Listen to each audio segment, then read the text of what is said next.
Hey, what's up everybody? I am in Panama right now, and behind me you see the Pacific Ocean. It's pretty cool. I'm at the West End on Playa Bonita.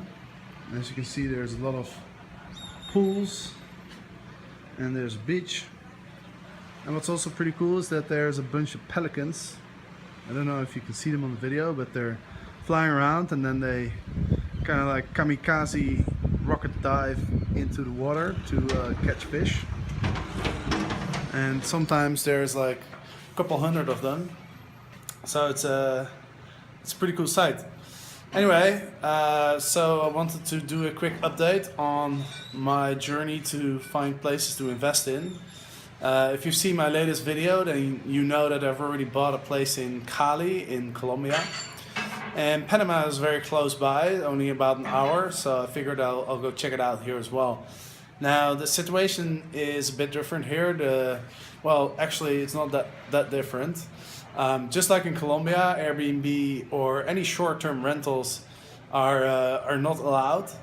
That's why in Cali I bought a place that can be managed by a company that has a permit. So that way I don't run into trouble with it.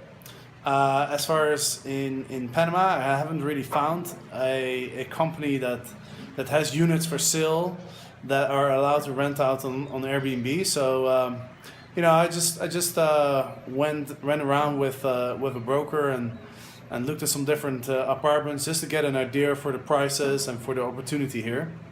And I think there's definitely some opportunity, but there's a few drawbacks. First of all, I have to find a way around the rules. I mean, I could rent out, illegally, but I've already done that for a long time in Amsterdam, and I kind of prefer to not be in the gray zone anymore and to do things legally. And then the second thing is the management. I need to find somebody to manage the units here, which could also be a challenge. But at least I definitely saw some units that were very interesting as far as Airbnb investment. And I've actually recorded a little video of a unit that I'm going to show you right now. So this is a 2-bedroom unit in one of the best neighborhoods in Panama.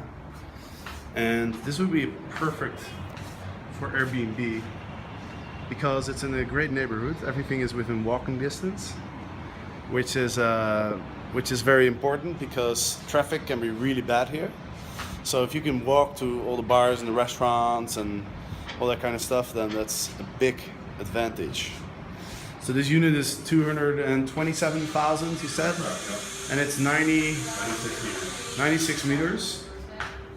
It's completely furnished and it's done really well. So it's pretty much ready to go. The only issue here in Panama with Airbnb is that it's not allowed, but then there's also doesn't seem to be much enforcement.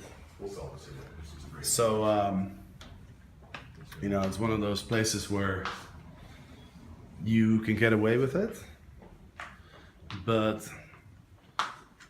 it's not legal. So you're always going to operate in a gray zone. And place that I bought in Cali, what's great about it is that because the company I bought it from, they have a license, they have a permit to do short-term rentals, so I'll be operating it legally, which is obviously has my preference.